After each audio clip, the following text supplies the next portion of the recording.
Alright, here we go everyone. This is the Destiny 2 Revenant Act 1 stream. It's a dev insight stream. Super excited to see what they got in store for us. Man, let's see what's going on.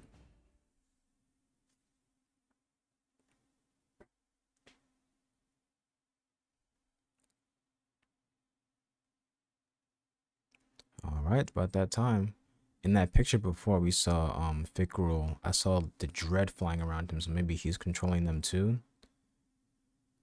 And I saw, I think, Scorn or Fallen with him as well, so might be a mix of enemies in this episode.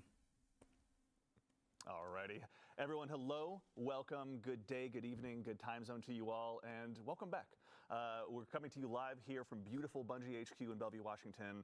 My name is Andy, and I work on the social media team here at Bungie, and today we're thrilled to get to welcome all of you into a very special stream, talking a little bit about what's to come with Act 1 of episode Revenant, launching just next week on October 8th, and also we're going to go ahead and take a little bit more of a look further down the road and talk a little bit more about Codename Frontiers. But worry not, just like always, you don't have to listen to just me tell you all about it. We have some amazing folks from the Bungie development team here to go ahead and talk through it as well. And I say there's no time like the present. Let's introduce our cast of characters so we can go ahead and dive on in. Starting with someone that you may know if you've tuned into our Into the Light streams in the past, the one and only Jerome Viernich, senior narrative designer here at Bungie. Jerome, how's it going? It's great. I'm glad to be here. How are you? Doing well, thank you. And welcome back again. For the folks that may I think not his have mic seen is not you on the working. show before or had a chance to go ahead and check out the Into the Light streams, can you tell us just a little bit about who you are and what you do here at Bungie? Sure. I'm a writer on our fantastic writing team, so that means There we go. dialogue, tending to the garden that is our lore, and doing UI UX strings. The fun stuff. So you're the blank space filler. That's right. That's Yeah. right. Press X. That's me. Okay, I hold down E personally, but we can well, discuss I don't. that That's later. not my department. That's all That's right. You someone know, we're here to we're cross-play. Yeah, friendly. the It's stream okay. was low on their And end, so then they also turned it sitting up. just next to him, someone who is joining us now in front of the camera, previously a member of our behind-the-scenes fire team, who does so much of our heavy lifting. The one and only Clayton Kisco, staff designer here at Bungie. Clayton, welcome. Thanks for having me. How you doing? Doing well, thank you. And hey, second verse, same as the first. Can you tell the folks at home a little bit about who you are and what you do here at Bungie? Yeah, so I'm a staff designer here, and I work primarily within the activities department. So I am in charge of building the skeleton and framework of the activity, developing the encounters and the boss fights as well, and building that amazing roller coaster that you tend to go on as a We've been player. writing it for a while. Thank you very much for all your hard work. Given that today's Tuesday and reset day, I have plenty to dive into. Thanks to you and yours. So thank you a ton, Clayton. Yeah. And sitting just next to him, someone that needs no introduction, but will still risk it anyway, just to make sure everyone's all caught up. The one and only the sandbox craft lead here at Bungie, the one and only Mr. Chris Proctor. Chris, how's it going? Good, thanks, Andy. So anyone who may not have seen you on the Into the Light streams in the past or heard you in podcasts around the community, can you tell us just a little bit about who you are and what you do here? So I'm Chris Proctor, Sandbox Craft Lead on Destiny 2 here at Bungie. I work with the rest of the Sandbox team and Destiny leadership, other teams, to make sure that we're always hitting that gameplay quality bar that Bungie is renowned Wait to see for. some Occasionally content, also yo. make a I'm few so things for the game. impatient. Yep, it's not an easy job, but we thank you all for doing it. And also, I want to note, chat's calling you out immediately. You're getting a lot of love already. So thank you so much for taking the time to join us today. Good stuff, we're going to brother, go ahead good and dive stuff. into episode Revenant, which again is launching just next week on October 8th. But before we go ahead and dive into that, Jerome, we're on the verge now in the last week of completing episode Echoes. Can you tell us a little bit about the story that got us to where we are now? Sure, absolutely. Well, let's start with the death of the witness, 'Kay, who that we guy. thoroughly destroyed, Absolutely. and his giant, smoky, billowing head dissipated Yeah. into a mist of darkness, which then coalesced with the traveler's light, Yeah. right, crystallizing dangerous. into the echoes, Yeah. which fell into the soul system. Mm-hmm. One of those fell, of course, to Maya Sundaresh, which we know from episode 1. Yeah. And it fundamentally changed how the Vex saw themselves. Mm-hmm. And now we're going to get the same treatment with the Scorn, because one of the echoes will be falling to Fickrul, All right, Scorn confirmed. leader of the undead Elixni army. Yeah. And similarly, that echo is going to prompt the Scorn to evolve, to see themselves in a new way, and to fundamentally change. I hope they look really cool what they because the are. Vex And I before won't didn't do spoil anything for me. I'll let players Honestly. discover that for themselves. But suffice it to say, Fickrul is evolving his army, he's growing his army, and in order to build Scorn armies, you need a bunch of corpses. Interesting. Which is not necessarily in the best interest of the Elixni. So we will be teaming up Yeah. with Mithrax. Speaking Yes, of Fickle, we I see him knew right it. here as well. Now we're taking a look at the new art for episode Revenant as well. So You see Fickrell's the got a dread little up there glow too, I think, though. to Absolutely. quote the This kids. this whole episode is metal, and Yeah. I think that shows it right there. That accurately depicts the tone of the season. Yeah, it's not messing around. I will say we won't watch the trailer today, but when folks see the trailer, you're right. Metal is the right word to use. So much slaying. It's going to be Seriously. awesome. Yeah. But the Elixni, of course, want to prevent this, and Give so me we'll that be trailer. teaming up with Mithrax, Mikkel of House Light, and his daughter, Ido, the adorable Ido. Must be whom I love. protected at all costs. Absolutely. Thoroughly, yeah. And she will be bringing her expertise Good stuff. in herbology and ancient Elixni lore to help us craft tonics to imbue us with the power that we need to battle this evolving Scorn army. Interesting. That is, thank you, by the way, for not only, now you've narrative directed us into our segue as well, so thank you very much.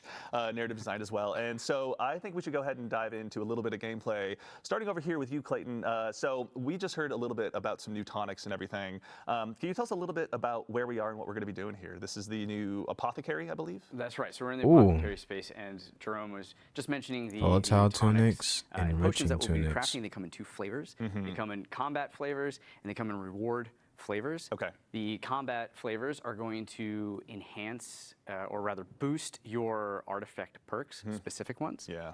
Higher rarities of these tonics will boost multiple artifact perks, which is Interesting. really great. Okay, yeah. And then on the reward side, we wanted to create a new or novel way to chase your gear and your weapons that you love. Yeah.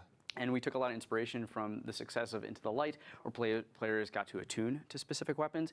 And so with your reward tonics, you'll be able to attune to specific weapons within the season. Very nice. They're not craftable in this season, Okay. which is important to note, but you will be able to target them, and they'll have enhanced perks. Got it. Okay. So you'll be able to go ahead and chase down that god roll you're looking so desperately for Yeah. with the help of this. But also, for the build crafters out there, they're going to have even more to dive into than maybe just the episode artifact and everything. These are going to go ahead and help just boost a lot of those traits, I guess, yeah? Yes, yeah. Okay. So build crafters, make sure your appetites are whetted and ready. There's going to be plenty of stuff for you to go ahead and dive into. But we're going to go ahead also and dive into some of the meat and potatoes of today's stream, proverbially speaking. As we're on our way over to Onslaught, Clayton, I just want to go ahead and also start there.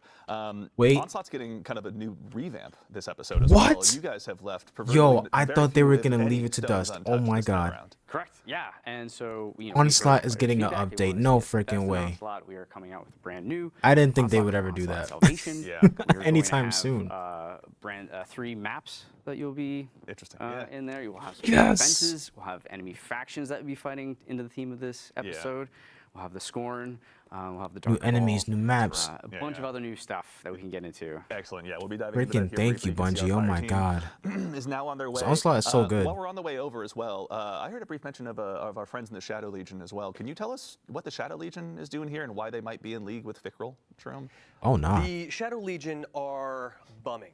They are in utter disarray. Their leader has been slain, and they are grasping to anyone who can keep them in power. Yeah. And Fickrell holds the most powerful artifact around now. Got it. So they will be doing his bidding, though it will be a tenuous alliance. They're going with Fickrell's Riz. I just hear for right now, them but load that may in. not Go be the case back. later on. That's right. We will do our best to stomp that out. Thank you. Production All right, fair team. enough. Much appreciated. All right. So now we are here. We're in Onslaught, and we're on Widow's Court. Let's go.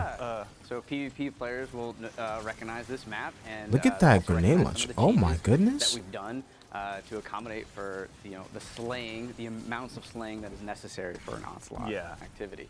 Yeah, a quick refresher for the folks at home that may not have dove into Onslaught recently or since Into the Light. There is the 10 level mode and the 50 level mode, isn't that correct? Right, so Onslaught Salvation will also be coming with the 3 modes that they've had in the past, which is the playlist 10 wave mode, the normal 50 wave mode, and then we'll have our Oh, extra snap. We got 50 new wave turrets? mode. What the heck is And that? The new thing about Onslaught Salvation, one of the new things, is that it will not be power fixed like it was my prior God. in Into It the Light. said Power operable. We enabled, can use so it. Your armor and your weapons will matter even more. Yeah. It will be at the start more difficult, Yeah. but you can, through getting better, more power and grinding that artifact level, you'll be able to kind of outweigh that difficulty. Yeah. And you'll also be able to rely on some of the new defenses as Yeah, I was going to say, we were just looking at a turret that maybe Guardians haven't seen since their days on the moon in D1. Can you Yeah. tell us, like, what's going on? We got some new defenses, obviously. We have some new defenses. So Ashley Baker is one of the tech designers we have. She's on the fire team right now, and she has helped us build these defenses. Oh, snap. As well as other things in Onslaught. And she's worked with the Sandbox team, who have knocked it out of the park. It's creating like these orbs drawn so to it him. is, kind of a standard Almost rifle like what turret Thorn at first, does. But by upgrade 3, it's going to have more health, it's going to be dealing more damage, but it's also going to have scorching rounds come out of it. Okay. And what the cool thing about that is Yeah. that if you have build crafting with fragments or what have you within scorching, Yeah. that will play off that if you're the rider. Very nice. Turret, Okay. yeah. Is that Go a ahead and really burst? scorch everyone. Everyone. Shotgun? Bumps of enemies, Yeah. those annoying demolitionists that come in front of the ADU and scare the hell out of you. Yeah, they do. That was my words, okay? They do scare that. Yeah. All right. So in the subject or in the topic of new defenses, so we're bringing back the turret from yesterdecade of Destiny, but also there's some Oh, other ones man. available as well. Can you tell us a little bit about maybe some new defenses that are on the way? Yes, so the other one that we have is the Airstrike, Yes. which will have 3 cannons when you purchase it, or upgrade it. They'll be We got replenished. And airstrikes, What that what? allows you to do is essentially mark anywhere on the ground, Yeah. and when an enemy or enemies run over it, a giant beam, it will come down from the sky Yeah. and obliterate your enemies. Yeah. I'm going to keep a little bit of the secret for higher upgrades. I want to No, that's reveal fair, that's everything fair. here, but there's some really nice Yeah, upgrades. Nimbus liked that. We'll just go ahead and put that. There you up, go. Right? Yeah, exactly. There you go. Yeah. And actually, so just to double check as well, with the airstrikes, it's not just you plant it and it fires. It actually has to wait for someone to kind of trigger that. I Waits guess? for someone to come over. Yeah, Very nice, much okay. like the tripwire, which Yeah. we are also updating. Yeah. For Onslaught Salvation, we've heard the feedback about the tripwires, and Mm-hmm. we want to bring their value up a little bit more. So now they're going to be exploding with stasis slow fields. Yeah. And on higher upgrades, they'll be creating stasis crystals for you to play off of if you have a stasis build or Yeah. a stasis weapon. And then I'm happy to share that those updates will also be available in the original Onslaught as well. Very nice. Okay, so all the updates that are happening to the defenses that are available in Onslaught Salvation will be available in the traditional Onslaught mode as well. Just the tripwires, yeah. Very exciting. Okay, Nice. Good to see. While we're on the topic of stasis and obviously looking at our tools for destruction, Chris, I'd be remiss if I didn't try and bring up the new breach loading grenade launcher that our fire team here is getting a lot of use out of. There's obviously a decent chunk of new weapons arriving with Revenant, but let's start here. This is the new seasonal, or pardon me, episodic exotic. Yeah, this would be the Season Pass exotic. Yeah. Nice. It's the Alephanin Stasis primary ammo grenade launcher. Yeah. So we've only had one primary ammo grenade Oh, launcher. I did before we not started even now. realize it was primary. It's gonna Beloved. get in the buff this Yo. season as well, actually. It'll That's right, yeah. make enemies volatile when it hits them, so like serious build crafting there, particularly Yeah. in PvE. But anyway, I cannot wait. so this is a bit different in that it's also a like projectiles travel in a straight line, so like mountaintop. Yeah. Hits pretty hard. But the exotic part of it is that as you defeat enemies, you will gather these remnants, which will fill up the exotic bar, which you can see in the HUD when people aren't dead. Yeah. It's the shade. Yes. Oh, they're an expert. No, that's true. Yeah, we should note for the Guardians at home, this is an expert mode, so they're it is taking a the hard tough way, activity. obviously. But yeah, so when the bar reaches 50%, you can special reload, and your next shot Ooh. will launch a special ammo brick for you and your allies to pick up. Very nice. And when you reach 100, you can special reload and launch heavy ammo. So this lets you really go in on a new type of support role, which Yeah. is like ammo support, which we haven't really seen in the game. Yeah, I mean, honestly, Okay. I think on my side, I really just spend a lot of the time getting like the Seeker and Finder mods on my helmet, but it seems like a nice additional way to go ahead and make sure that you're really feeding the fire, feeding the fuel, pardon me, of the heavy ammo burners like myself who have been addicted to microcosm recently. So So potentially you could have one person in the fire team. Dude, go the all turn in on is ammo so cool. generation, and Yeah. the other folks build Very something else. Also, so Clayton, when it comes to the other stuff that's arriving with Onslaught Salvation, are there any new things we're looking forward to? I know that we're obviously fighting the evolved Scorn, but are there any new bosses or anything people can look forward to? Right. So the Fickrel Scorn are also going to be coming out with what we're calling the Revenant Baron. Okay. And that thing is scary. And you'll see it on wave 6 here in a second when the players are instructed to go into like a Revenant nest and go and save the Elixni from being captured. Yeah. These Revenant Barons, they stalk the area, and when you kill them, they will create a Revenant totem which flies in a random direction, leaving a trail so you can kind of like stalk it, find it. You have to kill it before it would respawn the Revenant Baron. Oh, really? Yeah, so there's some hide and seek gameplay there.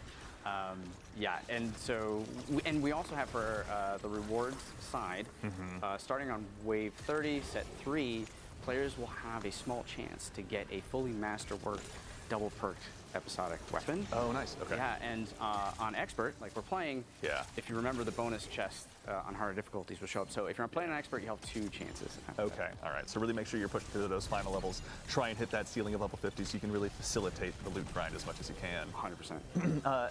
Something we mentioned recently in one of our Dev Insight vlogs as well are Banes, which are going to be making an appearance here in Onslaught. Can you tell us a little bit about that as well? Yeah, so we'll be, with the expert mode only, we'll be having Banes throughout the activity, and we'll also be adding mods.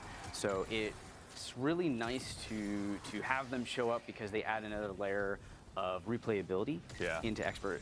You don't know if you're going to get the gaseous one where like, you got a dot on you, or if you have to break line of sight, but it adds a fun variability within the gameplay, so every wave feels different. Yeah, I mean, you guys have, oh, please. I just wanted to point out here, please. you'll notice 2 things. First off, Whoa. the fire team is tracking that Revenant Baron, just like you said. Yeah. And also freeing captured Elixni. And as to why people want to keep Elixni captives alive, I'll save that for the players to discover. Sounds deviant. The other thing is that you'll see Crow chiming in a lot. He's features prominently in the season. Right, Because he is inadvertently, of course, responsible for creating Fickrel, and so it's his responsibility as the new Hunter Vanguard to rectify his old problem. Interesting. Even though he can't be like, hey man, that was Ultron, that wasn't me. He's going to step up and take responsibility for that. Absolutely. Old Fickrel's Fickrel. All right. Even to that same end too, we're going to be hanging out with Crow. This is already better than obviously the main kind of part Echoes. of the story. All We're of gonna it. be the ones we're going to be hanging out with the most, you'd say, or? There will be man. some other Elixni, some venerable old school Elixni that poke their heads in that you'll see some drama with. I won't say any more than that. Fair. But it will be in everyone's interest to see Fickrel go down here. Okay, got it. A little bit of enemy, my Let's enemy. go. In this case, they're all our enemy. I like that. Fair enough. Actually, really quickly, Clayton, I know we kind of touched on several different subjects here between the different defenses, different enemies, the different kind of, structural opportunities that Onslaught Salvation has provided you. What was it like, sitting down with a team and sort of looking at this new refresh on this activity? Like, did you guys take any big challenges for yourself where, like, we want to do this? Yeah, we knew we just wanted to build and evolve and just do more. Yes, right? absolutely. I want to It's play a lot of metal Destiny this episode. week. We want to do Onslaught, let's metal it up, right? Yeah. So things like the turret, things like the Revenant Baron, we really want to play into the themes of this like kind of haunting, spooky episode. Yeah. And yeah, I feel like spooky World seasons are Arc, the you've best seen that ones. in the different defenses and the mechanics that we're bringing. Every time. Yeah. As well. Yeah. One thing I forgot to mention too is we are updating the moth yards from the original Onslaught. Oh, really? We've heard feedback from there. It's taking a little bit longer. We want to bring our goal is to bring that in line with the rest of the maps of the original Onslaught. So we're making some updates there to get that to go. Very exciting. So reasons, obviously, to dive into all versions of Onslaught as we go ahead and move into Revenant. Yeah. Nice. Very exciting. Very good. Actually, and while we're here, out here, slaying out as best as we can against this new undead army, Chris, we're going to have obviously a slew of new episodic weapons arriving this time. Yeah. I know we've kind of spoken about this this breach loading grenade launcher. Are there any other notable ones that you're most interested in, or most excited, rather, I should say, in bringing back? Yeah, there are a few weapons that I'm going to personally be chasing rolls on. I'm particularly fond of the new double fire stasis grenade launcher. Yes. Only the third double fire in the game, and the other 2 are energy slot. Yeah. So you have one missing your kinetic slot. It's got the new perk Envious Arsenal, which is like directly targeted at damage rotations. So whenever you do damage with the other 2 weapons, the weapon reloads. Yeah. So you can just cycle between your weapons, get it back. And it also has chill clip, which on a double fire is particularly cool. That's like devious, Oh. honestly. twice or 4 times. Yeah. There's also some cool synergies with the new perks on some of the other weapons. So the hand cannon can run the new perk Rhyme Stealer, which every time you shatter a stasis crystal or a frozen enemy will grant you frost armor. Yeah. which is the new verb we introduced recently. Right.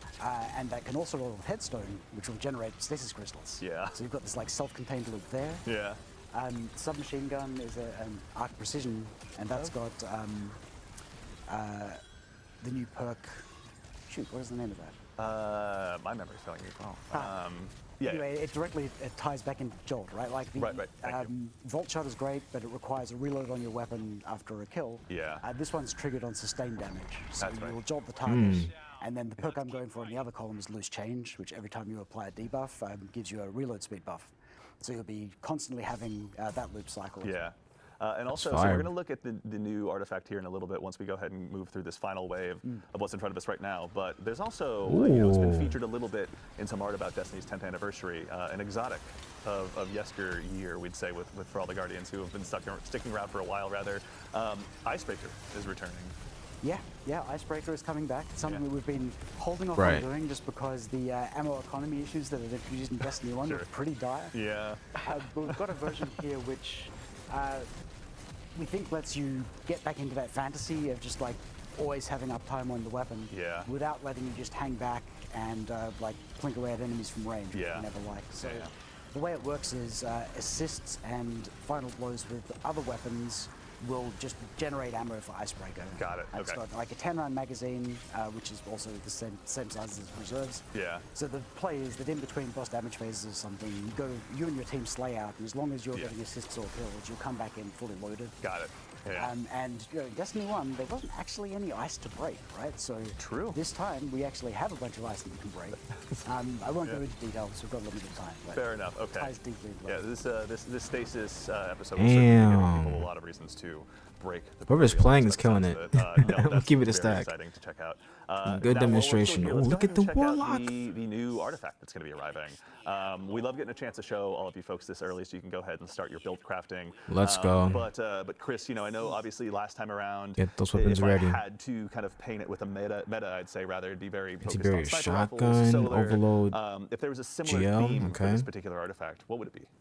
So it goes very hard into stasis. Yeah. Like touches all of the stasis verbs. If you want to make a stasis build, you can amplify it in a bunch of ways. Yeah. Here, Enhance we're also ether, adding a bunch build the of grenade Revenant. launcher perks. So we've got overload grenade launchers, which is great, like tagging those like super deadly overload champions. Yeah. We're also bringing back a variant of like everyone's favorite grenade launcher Yeah. artifact perk, Breach and Clear. Oh yes. Yeah. So you can weaken enemies, and then when you boost it, you can get the second part of that old perk. We were yeah. saying earlier, you can boost artifact perks with the potion system. That's right. Yeah. Good. I also will admit I'm very selfishly excited to see anti-barrier scout rifle back. It's Yeah. been so long. Anti-barrier I've missed it. barrier scout is great. I'm going to pretend like that's just for me, for my own benefit today. We're trying something a bit different with this artifact as well, in that so the first column is all anti-champion mods, and the final column is all of the pinnacle ones, like the capstones for your artifact build. Right. Yeah. Yeah. But columns 2, 3, and 4 are roughly equivalent in power, which will let you mix and match them more freely. Instead I'm of gonna enjoy feeling using like stasis. You have to like go for the top tier ones. They're all Right. usable Yeah. in build. It's less of a linear escalation and more of just a mix and match in a lot of Right. ways. Very exciting. Okay. So there'll be plenty of opportunities for players to go ahead and amplify their builds, go ahead and Kinetic really lean impacts. into one play style if, again, you're like me and want to run double grenade Served launchers. cold. This feels like a remarkably great season to be doing that, especially with the Fighting Lion buff. Thank you for sharing that with us.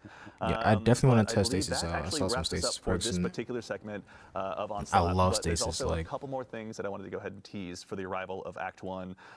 For starters, an old favorite strike is going to be making its return.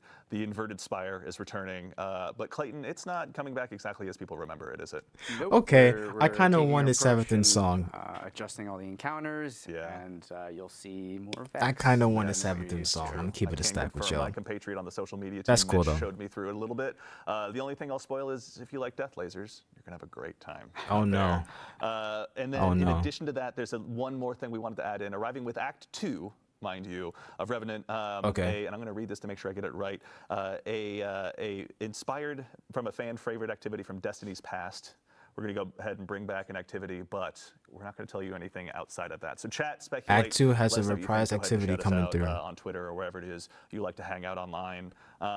But with that, I think we're going ready to get ready, pardon me, for the next segment. But in the meantime, gentlemen, thank you so much for taking the time to join us and share a little bit. Already, that what's was good arriving with information, Revenant. man. We appreciate your time so much today. Yeah, thanks for having us. Pleasure. Onslaught Thank you for update, having I us. love it that. takes I a wanted lot to make me look Onslaught good, to so get thank you guys updated for so stepping up here and helping badly. out. I appreciate it. Now, Skimmers? as we transition into our next stage, we've got what we've called in my notes the cool stuff segment, and I think it lives up to that. So we'll go ahead and show you a little bit more of what's to be arriving with Revenant, including what you're seeing here on your screen right now. This is the second earnable skimmer that's going to be arriving in Destiny 2. Let's go. The Look aptly at the named, we'll wait freaking for the highlight, ornaments. the Surfboard. The- I'm so glad oh that that was the name that stuck. As you my can see, it features some God. very unique 9 style Oh my styling, God, yes. inspired by Zur himself. Both top and bottom are very arted up.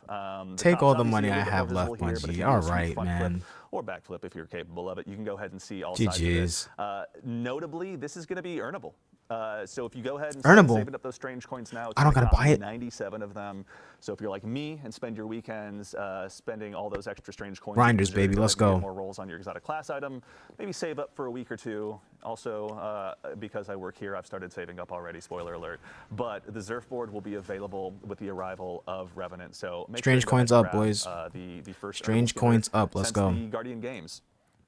In addition to that, Wait, what? we obviously have mentioned very recently that we're going to be having a new dungeon arriving with Revenant, and as a part of this, we're going to be doing a dungeon race in cooperation with our friends over at Twitch Rivals. Nice. We've put the sign-up link out there. It's available on our social media channels or on the TWID, or if you prefer your URL's phonetic, it's bung.ie/Twitch Rivals. You can go ahead and head out there, sign up with your fire team, and make sure that you're ready to go ahead and take on this new challenge, which will again also provide some additional chances for Bungie rewards. You can see here on screen, we've got a look at the hoodie that will be earnable along with the Ooh. bracelet. But perhaps what's most interesting bracelet about the looks hoodie pretty is cool. that as a part of the dungeon race, if you're one of the top 3 teams to go ahead and cross that proverbial finish line, then we'll be able to ship out a special embroidered version with your gamer tag on it as well.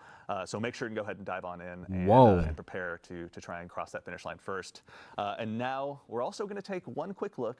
Festival of the Lost is going to be arriving with Act 1 of Revenant as well. And We if get you to all see something? remember, you took a chance to vote on some armor sets for Yes. yourselves. So Hunters up first. Hunters, You can see let's here go. We've got the Evil Wizard set. I myself I am love it. very looking forward to adding this to my collection. I love it. The Evil Gothic set is just going to only dial up more and more. Up next, our friendly neighborhood Warlocks. You've got this to look forward to. The including Warlocks what look the best, I we think. That effectively looks refer to as crazy. Probably the coolest pants we've all ever seen over here at Bungie. And breaking out from the crowd, the good wizards this time around. Titans, you went ahead and voted Titans, for you this took an way. L. I'm You're sorry. You're going to have the chance to go ahead and add this into Titans your look arsenal as bad. well. So make sure It that should have you're been prepared evil to go ahead and wizards dive on in throughout to the whole Festival of way. I Lost don't- and grab this stuff once it's available. I don't know. And I'm going to be doing that. So maybe I'm Just just saying. projecting. But Titans, either you way, lost. Make sure and you're ready to go ahead and update your fashion where Oh, you can. man. But now we get to move on to our second segment of the show, where we're going to go ahead and talk a little bit more about what's further on down the road. So we've talked about what's just around the corner. Let's look forward to frontiers. And here to help me discuss those topics today, that topic today as well, rather, are these two fine individuals to my left, which you've met at some point or another. But again, we'll make sure and introduce them to everyone Good out to there see in the 'em. crowd. We'll start with you first, Allison. Allison, how's it going? It's going so good. I'm bright-eyed and bushy-tailed. We're up so early. I'm doing well, thank you so much. She's so Allison, jolly. obviously narrative director here Love on her. Destiny at Bungie. Can you tell anyone who may not have seen you in a Vidoc or one of our past streams a little bit more about yourself and what you do? Sure. So I'm the narrative director for D2. It is me and my team's job to tell stories. It's our job to take care of our characters, of our arcs.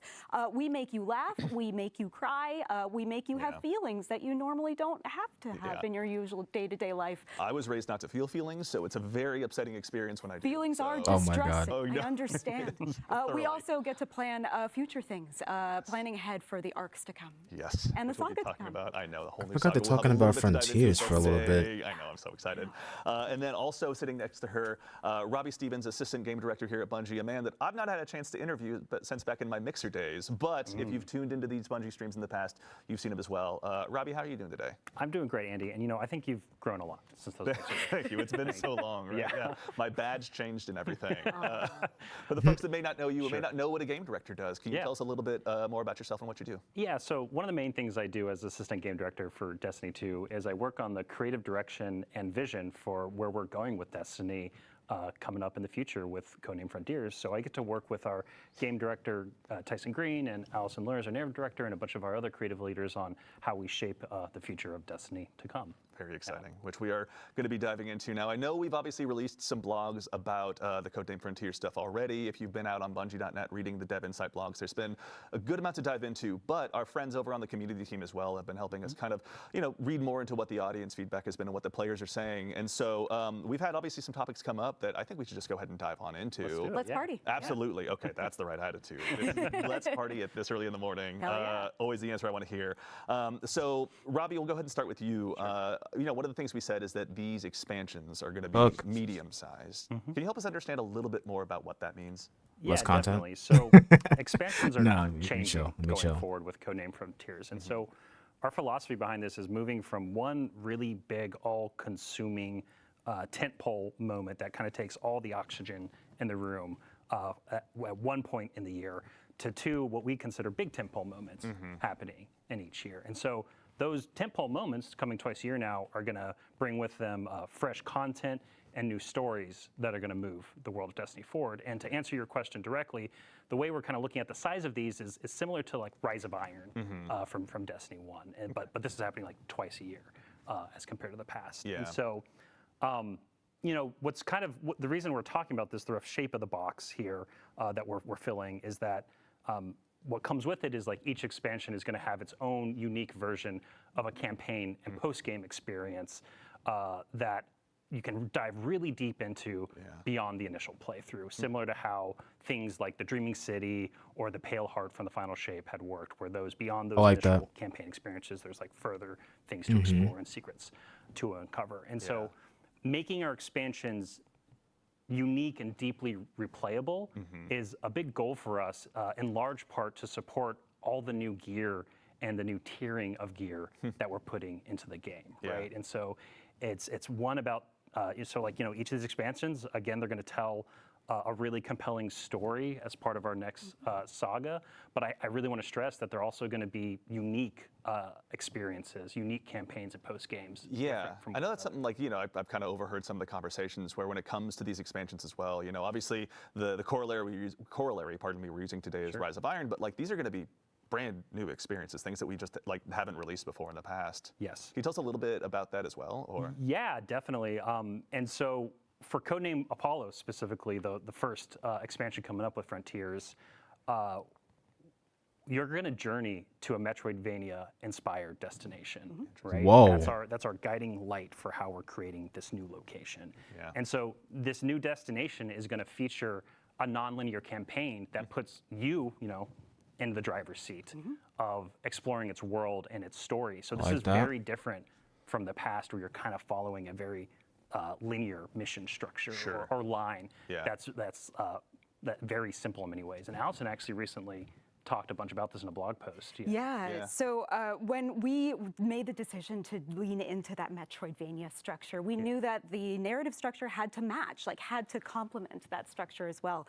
And so the way that we're going to treat nonlinearity in Codename Apollo is when you arrive at our destination, which is a new destination, you'll be able to decide if you want to go to Region D or Region C, or maybe you want to go check out B, because that's going to be where you get the ability that allows you to access Region A, so you can talk to that character that you really like. We really want that sense of the player being in the driver's seat, of being able to decide where and how they want to explore and discover the secrets that we have in the world.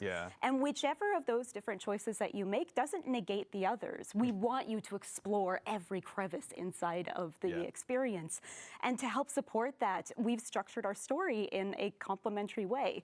So we'll have the normal kinds of activity dialogue that you normally experience in a campaign, but there's also between 25 and 30 different threads of stories that you can discover and chain together after you complete an activity.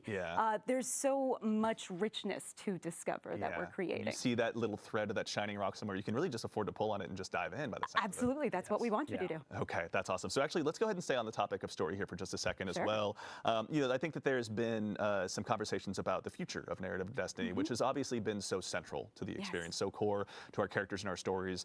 There's been some concern that maybe the new structure might not afford the opportunity for as much story in the past. Can you tell us a little bit about what you guys are planning and what that means? That would be news to me if it suddenly vanished. I like what Allison, I do. please stay. Yeah. Please don't let go. Yeah, exactly. Is this how we find out? No, story is destiny. Like what makes Destiny Destiny is that beating heart of story at its core. Yeah. That's not going anywhere. Good. The thing that this new structure allows us comes in two parts for story.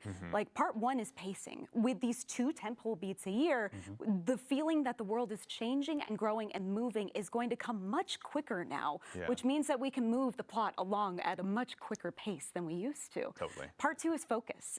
Because these are much more focused releases, we don't have to worry about padding the sides with a bunch of extra stuff to kind of fill in the space. Like, nope, we are zeroing in on exactly what each of these releases is trying to communicate. Yeah. And so that means we're going to tell a more focused story and with pacing that keeps up with what fans want. Yeah. I mean, it's also, too, it's interesting because, you know, obviously the narrative is one big part, the story you're telling, the words on the page. But another part of it, you know, given that we have the unique opportunity with a medium like video games, is how players interact with it. We've seen some comments online and some notable conversations about, you know, go talk to vendor X, head over to the holodeck and say hello to this other person, go back to vendor X and shake their hand one more time.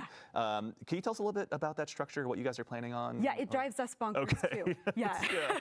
No, we believe that everything should be questioned, right? Like we should be questioning that structure and we should be reinvestigating it. And starting with Revenant and especially when we get to Apollo, we're going to be deliberately shaking it up. By the time we get to Apollo, that loop, that pattern is more or less gone.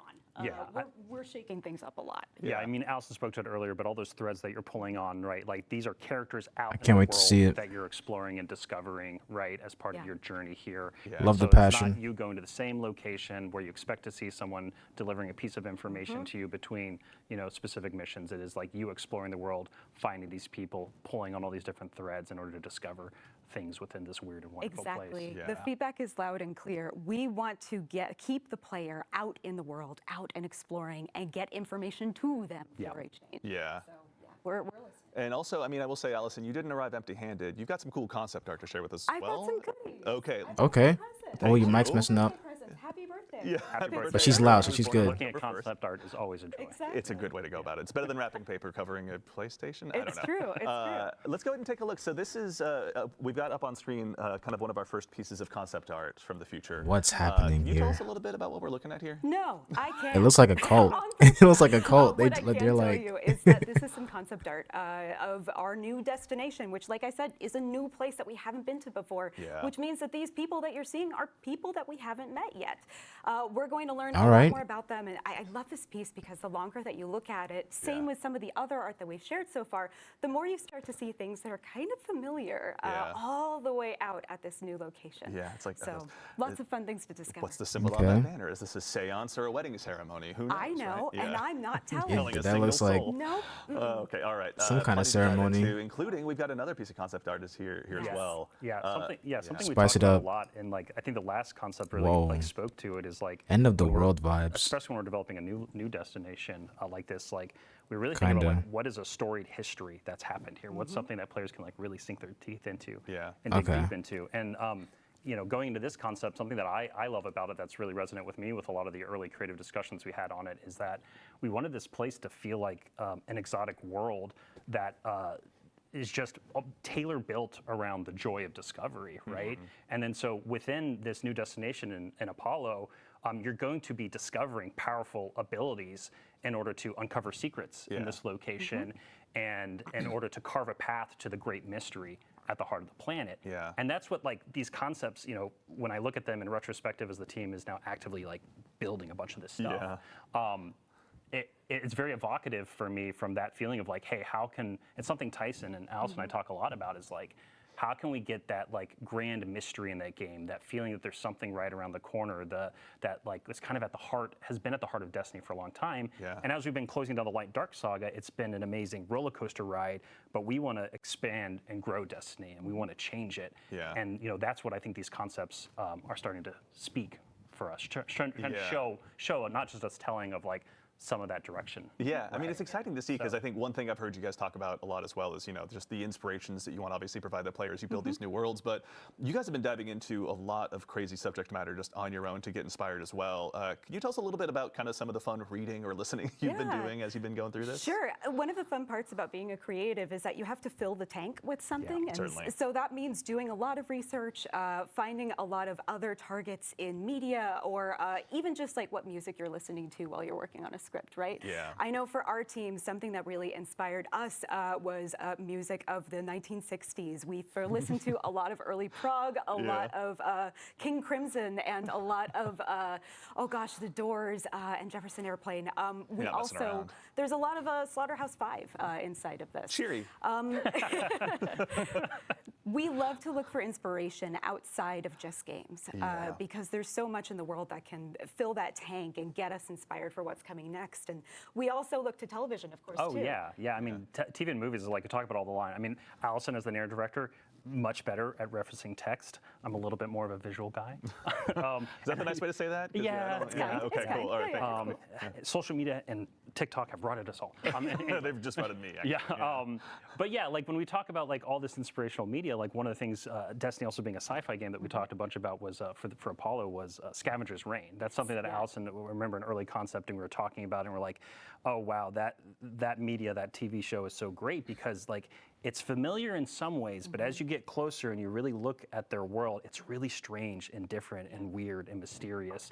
And it really kind of just builds this halo of allure around it that is something that really spoke to us when we're thinking about like how can we introduce something new to the game at the top of Frontiers. That's exciting. All right. So there's obviously a lot of new inspirations. We had a chance to look at some concept art, but Allison, I got to put you on the spot just one last time. Do you have any other teasers for us or anything you can give us before we move on to the next subject? I got a weird one. Okay, even better. Okay. So imagine going to a mansion, like a really nice, really big fancy house. Okay, and not just in the tutorial to Tomb Raider. No, Okay, like a nice. Okay, thank you. Yeah, So you're going in and looking at like a parlor room or something, and maybe the owner of the house tells you there's a secret door somewhere in here, and you're looking around and you can see the door that you came through, and you can see the window, but it kind of looks like a dead end, like there's nothing in here. And everyone knows that a good secret door comes from like behind a bookcase. Right. Like you go up to a bookcase and pull on a book or a little statue that's been in front of your face the whole time, but you just haven't had the focus on it yet. And if you pull on that, it opens up the secret door, and suddenly what was a dead end looks like an entryway. Yeah. And that's what this saga is. Okay, that's very exciting. And it won't be like Young Frankenstein where I get stuck in the door or You will anything. not get stuck in the door. No, I will not let anyone get Not stuck even for inside the comedic door. Or Matthew McConaughey behind the bookcase. Murph. Okay, all right. Thank you again, Allison, so much. There's Absolutely. obviously a lot of cool stuff to dive into, but we'll let you and yours keep crafting. But we've got also one more subject as well. Robbie, I'd love to bug you about one more thing, if Please. that's all right. Yeah. So we've seen some feedback on reward tiers and how there might not be enough variation in loot for players to go ahead and get encouraged to go ahead and keep chasing down more gear. Can you tell us a little bit more about what you're all building right now and kind of what that means to you? Yeah, so this is like very valid feedback, just acknowledging that in the first place, because the first thing we announced was just like, hey, there's some new tiers, right? And then obviously, you're going to look at that and go like, well, I have a bunch of amazing armor and weapons now, so like, why does this matter in the future? And so totally, that feedback makes a lot of sense to us. And so what's really top of mind and has been for us for a little while now is how we can make not only chasing gear within individual tiers interesting and the whole system interesting, but also how we can make those higher tiers of gear compelling to chase, right? To have that mountain to climb. And so that comes in two forms that I can talk a little bit about today. One, I can go a little more in depth on, which is our next generation armor. That's going to be coming with Codename Frontiers. And then we have some really early thinking for weapons. Okay. And so for armor, let's start there. Yeah. Is that okay, Andy? That's perfect. Yeah, If you wouldn't mind, Robbie. Yeah, I would. Okay, Be happy thank to. you. So let me lean in here to focus a little bit. So for Lock in. next generation armor, we really want to make armor valuable again. We want to make it easier to understand, and we really want it to have create new build crafting identities. That's something that's like really close to home for us right now, because we've had a similar system for quite a while now. And so part of making it valuable, easy to understand, new identities is one of the big pieces is going to be a large stat rework to the armor pieces themselves. And so there's going to be fewer stats on each individual piece of armor. So it makes it way easier to quickly compare pieces of gear and be like, oh, this one's better than that one. I'm building into a specific, discipline, strength, whatever, and you can better understand that. That also means that there's going to be fewer like things we call dump stats. Like you looking at a piece of gear and going like, oh man, it only gives me +5 resilience. I don't really want that. Trash it. Yeah, exactly. And like, there's still going to be cases where it's like, oh, it has a lot of resilience, but that's not what I'm building into. But it's just going to be way easier to just glance at stuff. Very cool. And figure it out. But beyond that, right? Like, how can we answer that question of how can next-gen armor have this new build crafting identity? It also we want to bring new things to the table, right? And so part of the stat rework, we're going to go beyond 100, Andy. We go beyond Beyond sometimes. 100. Yeah, we've gone beyond light. That's right. Yep, beyond dark with prismatic. What This else just makes is there? sense. Yeah. Now we're gonna go beyond 100 with armor. Who knew? Like, who knew that's where we go? That was just hidden in the lore book somewhere, I'm sure, right, Allison? Yeah, right? sure. Right? Okay. All right. Thank you. No, we'll No one double check that. Yeah, but beyond 100. don't check our homework. Yeah. So when we go, so what I mean by going beyond 100. So let's talk about strength, for instance. And so this is some early thinking from the team. Yeah. So in the 1 to 100 range, it would still reduce your melee cooldown like it does today. It would still have that, so that would still be really easy to understand. But then from that 101 to 200 range, beyond 100, every point into strength at that point would then give you a chance in order to activate a second melee when power melee becomes charged. So basically you get double melee. You get to double throw your shields or double throw your knives or throw whatever warlock, space magic stuff they throw in. No. I don't play warlock stuff. I'm a hunter. Yeah, I get so, it. Yeah. I can't jump, sorry. Withering blades for days. That's it. Yeah.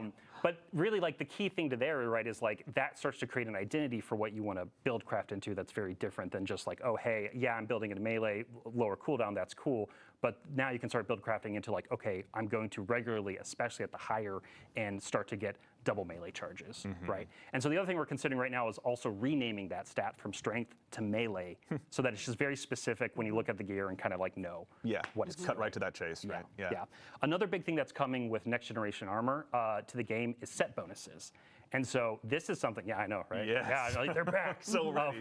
We've done like some small versions of it in the past. Have been like individual releases, but we're looking at this as like a holistic new system that's coming with pretty much every piece of new legendary armor set that we create, starting with Frontiers. Okay. And so these set bonuses are going to come in the form of wearing 2 or 4 pieces of a 5-piece set. So that gives you flexibility in order to wear an exotic at any point. And then also allows you to mix and match different sets. So you can actually start looking at like gear and go like, oh, I have tier 1, tier 2 of one set, tier 3 of other, and I actually want to like mix match them together for different combinatorics, for different build crafting identities. I'm getting like really deep into the weeds here, but the thing that's like really exciting about this is that like one of the perks the team is playing around with that these new set bonuses could give you could be one that's built all around like Tex Mechanica style play, which is like all about hip firing, right? And all about that yeehaw. And then like the more you build into that, you're going to be buffing your Tex Mechanica weapons. And so that's just like one example. But yeah, it's the whole space is just going to like really expand and just become a lot easier to manage in your head and also build complexity into. And so I'm super stoked for it. No, you guys obviously have been doing a lot of great stuff. So we've touched on armor here briefly. All that sounds awesome, but can you tell us a little bit more about weapons and kind of, how they're going to evolve as well? Yeah, so we're a little earlier on weapons right now. We wanted to talk about next gen armor because we have a lot of juicy, good plans coming together right now. But for weapons, the thing I can say is that like in the game today, we have higher tiers of weapons to chase, like adepts and raid weapons, right? And so those things with them come with exclusive perks that basically, cut above the noise of other weapons you might be earning in any individual release. And so we know from the tiering perspective of weapons themselves that like, hey, we already have this kind of touchstone for us that we see that works pretty well. And it's like, so it's really like, how can we meet or clear that bar, right? Like how can we create those exclusive chases at the top of that aspirational mountain for players to climb? So actually, additionally too, we've heard some concerns that, obviously we're going to maybe be over-indexing on just bringing back reprised weapons. And Guardians will just be out there chasing down something and re-earning something that's just sitting in the vault anyway. Can you tell us a little bit more about like kind of the weapon chase and what you guys are planning on doing with each, subsequent release? Yeah, so just to like make sure to clear the air here a little bit, right? Like every expansion, every season, every raid, every dungeon, there's going to be new weapons, right? We're not slowing down there in terms of like good. making a lot of compelling new weapon content. Cool. Okay. But the thing about reprisals and revisions that I think is true for a lot of Destiny players is like you have that favorite gun, right? You have that gun that you loved at one point in time, and over time it's just not as useful in the contemporary tuning, activity, sandbox, whatever, right? Like just something about it isn't as good over the years. And so like we did with the Brave Arsenal and Into the Light, like that's our touchstone for like, hey, how can we go in and update, fan favorite weapons, bring them back, breathe some new life into them, and make them interesting to use again. And I also think what's great about that is that people who never got to use their Recluse or Better Devils or something that we haven't reprised just yet, right? Is like, oh, that's their first time experience with it, and they've heard how cool it is. To all the Guardians who are going to dive into Revenant and get to try Chroma Rush for the first time. Oh, yeah. I am trying that gun for the first time. It's so good. I'm glad it's coming back. I love that gun so much. I still have awesome. them. So everything that Robbie just spoke to, there's going to be a next-gen article, a next-gen armor article going up on Bungie.net after the stream wraps Right up. after, yeah. But Robbie, is there anything else you want to say? Yeah, so something that I should probably touch on is like we're talking a lot about like all this cool gear and like, but like there's a question here, right? That immediately becomes posed of like why does it matter, right? Got an Like, article why today do I too, damn. care about it? And so we've talked a little bit, right, about the fact that there's going to be customizable difficulty coming in Destiny with Frontiers, and then also changes to modifiers and things like that with like the Banes that we announced in the recent blog post. Yeah. And so to making expansions deeply replayable, kind of like I was talking about earlier in our section, and then the customizable difficulty, and then the new modifier systems. Like these are all things that are being built into a structure so that you're going to need to chase that high tier gear. You're going to need to craft that complex set bonus, perfect combination of Tex Mechanica gear in order to take on some of the hardest challenges inside of the game. And so this isn't just about changing gear. This is also figuring out how we can bring new and interesting challenge to Destiny and how we can really like breathe life into the challenge of the game. So exciting. Awesome. Yeah. Should be fun. Yeah. All right. Well, plenty more information on that to arrive on the blog stuff, that's going to be arriving on Bungie.net shortly after this. But I don't think I'm going to be able to top what Robbie just said. So we'll go ahead and get ready to go ahead and close out the stream here today by first thanking all of you fine folks at home for joining us today. We love getting a chance to put these streams on and hang out with all of you in the community, and it doesn't mean anything unless you show up. So thank you for taking the time to join us today. As a reminder as well, there's a Twitch drop going on right now. That's a heads up. You can probably see it pinned in chat, but just to remind everyone at home that if you've earned the Twitch drop, I should say, rather, it will be arriving on your Guardian when Revenant launches on October 8th. So if you don't get it today, worry not. That's by design. It'll be arriving on October 8th, and you'll get to put your shiny new emblem on. And of course, a huge thanks to our guests here, Robbie and Allison. Thank you so much for joining us today. Thank you, Andy. Absolutely. And then the folks from our first segment as well, Chris, Clayton, See DMG and gifting Jerome subs in as the well. chat too. Incredible. Thank you so much for WDMG. taking them to join us. And of course, we'd be remiss if we didn't mention the amazing folks doing the actual heavy lifting behind the scenes. Peyton, Ashley, and Justin, thank you so much. Of course, Ashley, one of the folks that helped design a lot of the stuff we looked at today. So thank you all for taking the time to joining us from the throne world, as we call it here, back here in the studio.